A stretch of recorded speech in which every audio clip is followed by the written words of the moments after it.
I think first of all, I'm sure you will have had a greeting around how was your night.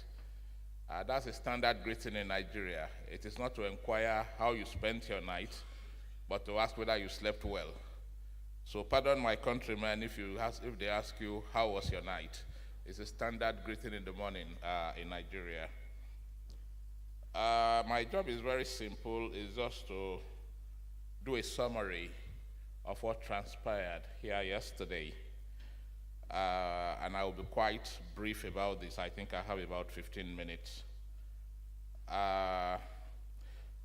The Conference on Opportunities and Challenges in the Use of Technology in Elections, Experiences from West and Southern Africa, opened here in Abuja with a press conference yesterday.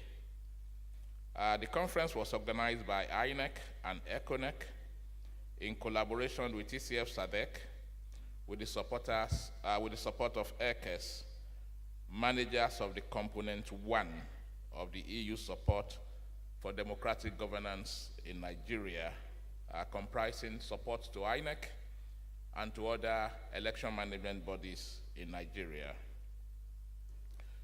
As we have seen, the overall objective of this conference is to build and enhance the capacity of participants, especially the more than 31 managers of elections in the ECOWAS and SADC regions in the choice and usage of ICT in elections.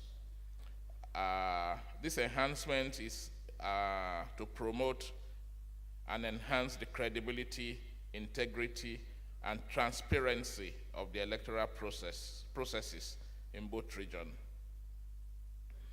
The objective of this conference is anchored on a very fundamental fact that while a well-conducted election with an acceptable outcome is capable of fostering good governance, peace, and development, a badly conducted election with disputed outcome is always a trigger for conflict and sometimes for civil war, with negative consequences, not only on the affected states, but also on the neighboring states in particular, and the region and the African continent in general. This point was well articulated in the welcome address by the Honorable Chairman of INEC and President of ECONEC, Professor Mahmoud Yakubu, when he called for appropriate and cost-effective use of technology to boost public confidence in the electoral process and for the protection of the sanctity and integrity of the ballot. I think the operating word here is the sanctity and integrity of the ballot. Professor Yakubu noted that while the benefits of the deployment and usage of technology has come to stay, there are some challenges that is associated with this, and this includes the deficit in infrastructure and expertise, the cost, the choice, and effectiveness of the technology, as well as the twin issues of communication and security. As one aptly put by one of the election managers, he said, in Africa, we are running 21st century technology on 10th century infrastructure, and we wonder how it will work. Nevertheless, Professor Yakubu was quite concerned about the deployment of technology in a world where cyber warfare and counter-election technology interference is on the rise on a global scale, both by state and non-state actors.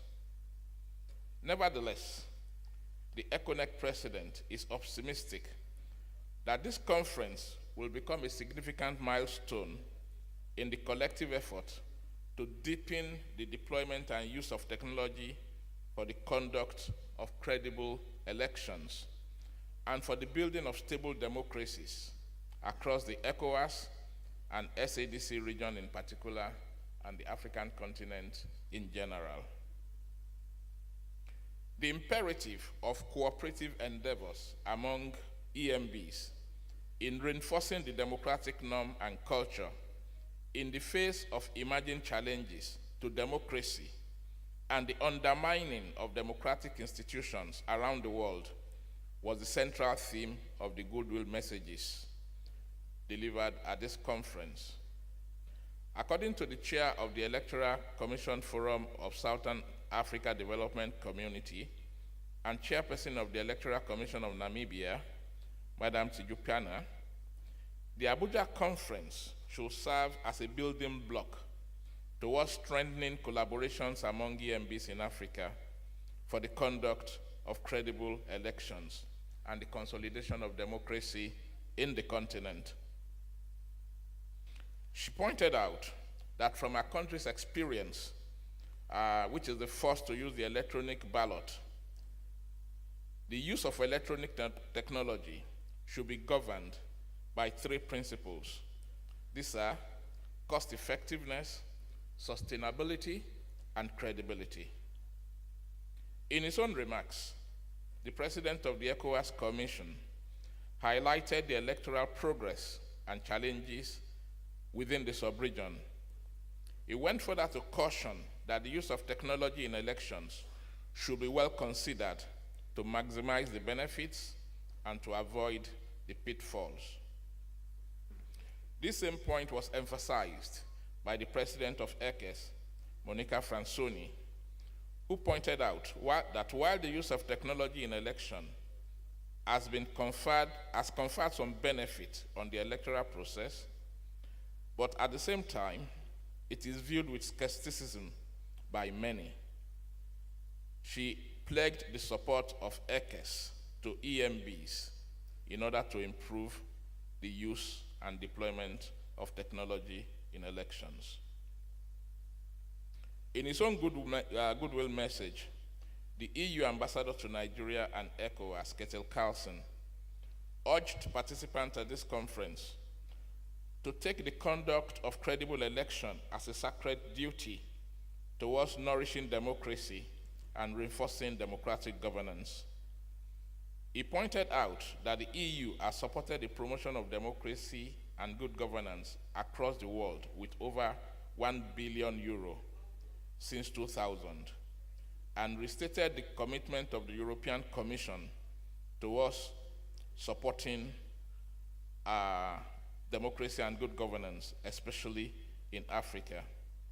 Finally, he urged participants to continued respect for the provisions of regional protocols, frameworks, and guidelines on best practices on elections, democracy, and good governance. He made specific reference to the ECOWAS Protocol on democracy and good governance and the necessity of member states to adhere to its provisions. In the keynote address, Electoral Trust and Integrity, is technology an enabler and a barrier, delivered by Mr. Chibukati, Chairman, Independent Electoral and Boundary Commission of Kenya, which set the tone for the conference. According to Mr. Chibukati, who undertook the unenviable and daunting task of conducting 2 presidential elections in 2 months in a country on a tenterhook and with the possibility of a descent into the abyss, technology is as good as the user wants it to be. From his experience, he identified the human factor and the building of trust in the managers of electoral technology as perhaps the greatest challenge in the use of technology in elections. For technology to be an enabler in promoting electoral trust and integrity, Mr. Chibukati posited that it must be simple, accurate, verifiable, secure, transparent, and well understood by all stakeholders. Mr. Chibukati advised that care must be taken that the use of technology is not overregulated in terms of legal provisions. But such usage of technology must be well grounded in law and understood by all stakeholders, as technology cannot operate in a vacuum or with itself. For Mr. Chibukati, having conducted perhaps one of the most expensive elections in Africa with a cost of $25 per voter, democracy is not a cheap exercise. And sustaining the usage of technology in election is an expensive endeavor in the face of advances in technology, strict enforcement of international proprietary rights, continued legal reforms, input from stakeholders, and as we have seen in recent times, oversight by the judiciary. Mr. Chibukati called for the establishment of an African Technical Institute to drive homegrown research and innovation in blockchain technology, especially in the area of fingerprint technology and the use of ICT for electoral purposes, with particular reference to diaspora voting. In his conclusion, Mr. Chibukati admonished his colleagues, managers of EMB, to discharge their responsibility with integrity and with a clean conscience within the ambit of the law. Thereafter, Fabio Baghiachi and Peter Eben discussed Mr. Chibukati's paper and provided a perspective from the point of view of an electoral support manager and as a designer and implementer of electoral assistance, respectively.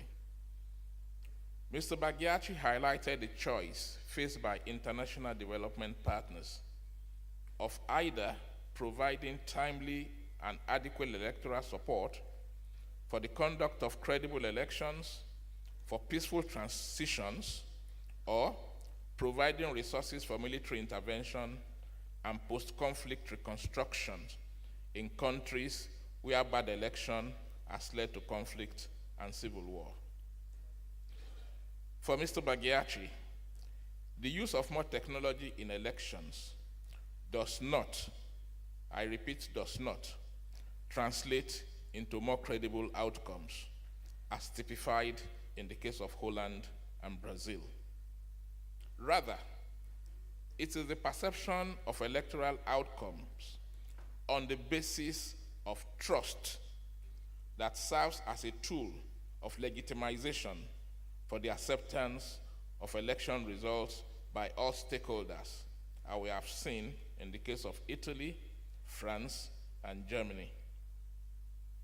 Mr. Baghiachi advocated for a period of 12 to 18 months to choose, test, deploy technology in elections with due cognizance of the country's context, the durability and sustainability of the technology to be introduced, and he called for pilot test cases and simulations based on appropriate technical specification in the choice of technology. Lastly, Mr. Baghiachi highlighted the collaboration with St. Anna School of Advanced Studies on the online Master in Electoral Policy and Administration and called on participants to take advantage of the program to build their capacity. On his part, Mr. Eben argued that the benefits that electoral technology promises is yet to be fully fulfilled, given the vulnerabilities, misconceptions, suspicions, and the various actions, both by state and non-state actors, in delegitimizing the elections and the electoral process. He called for good judgment and common sense based on the principle of trust and transparency in the choice and use of technology in elections. He also stressed the importance of technology in the conduct of vote audit and in the collation and transmission of results. In doing this, he stressed that there is the need to balance the requirement for transparency with the principle of secrecy of the ballot. Following the delivery of the keynote address, there were 3 plenary sessions. Plenary 1 dealt with overview of lessons learned, issues, and challenges, moderated by Robert Garanje, where Nigeria, Namibia, Cote d'Ivoire, and Benin gave their respective perspectives on the issues and the challenges associated with the deployment of technology in their elections. According to the Nigerian experience, Mr. Chide Nwafo highlighted the 5 processes for application of technology. But at the end of the day, he recommended that in order for technology to be sustainable, he said, solidify, solidify, and solidify. As far as Namibia was concerned, the registration of voters, the voting process, and transmission of results was adequately covered in the deployment of technology. And from their experience, it was a positive outcome. For Cote d'Ivoire, the biometric data, candidate management, distribution of seats in the parliament, collation and transmission of results, and the deployment of technology, which shortened the period between conclusion of vote and release of result, were positive experiences in which technology was deployed. For Benin, the lack of adequate infrastructure hampered the harmonization and integration of their database. And of course, this was also compounded by the security challenges, which made seamless transmission of results Herculean. In the comments that followed, I think 2 issues were highlighted. I think it was the issue of inclusion, which is in a session of itself later today, and of course, the problem with glitches in the deployment of technology, especially with the use of the card reader in Nigeria. The 3rd session, moderated by Fabian Marie, on civil and voter registration, assessment opportunities and matter arising. Countries such as Zimbabwe, Senegal, Niger, and Zambia gave their experiences. Zimbabwe talk about an environmental scan before technology can be deployed because the peculiarity of each country differs. And of course, this has to be backed by adequate civic and voter education in order to let the populace know precisely what is going on. Zimbabwe also highlighted the problem between operational efficiency and the testing of new technologies, because sometimes some of these technologies are even obsolete before each EMB recoup their investment, their return on investment on these new technologies. For Senegal, which is pioneering the deployment of the ECOWAS card, both as an identity card and a voter's card, the challenge is that registration are twofold: registration within the country and registration outside the country. And it is from these that the electoral register is generated from the civil register, for which they have been able to meet some successes. For Niger, 2 issues are quite germane. These are the logistics and, of course, the environmental conditions of the country, given its very hot environment and the effect that this will have on the deployment of technology. For Zambia, cleaning of the voter register is perhaps one of the most important lessons that we can learn. Cleaning of the voter register of dead people is becoming a huge challenge, and I think the experiences of Zambia is very germane for us all.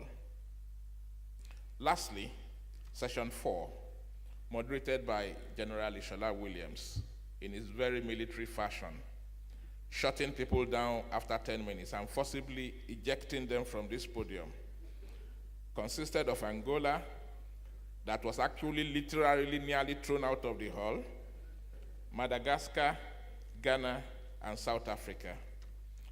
I think the most important thing that came out from the presentation on result collation and transmission is that the issue of trust, the issue of anticipating solutions before challenges arise, and the issue of comparing results at each level of collation, which are scanned and uploaded in the presence of all stakeholders, including party agents, including security agencies, and all sundry, is especially important. But one other point that was added by South Africa was the verification of these results by independent auditors before they are finally uploaded into the scan board. Ladies and gentlemen, I think with this, I think we've covered all fronts in all the discussion yesterday, except to add that there was an interlude of a book launch by ECOWAS on its years of electoral assistance in the sub-region. I think with this, my task is done. Good morning.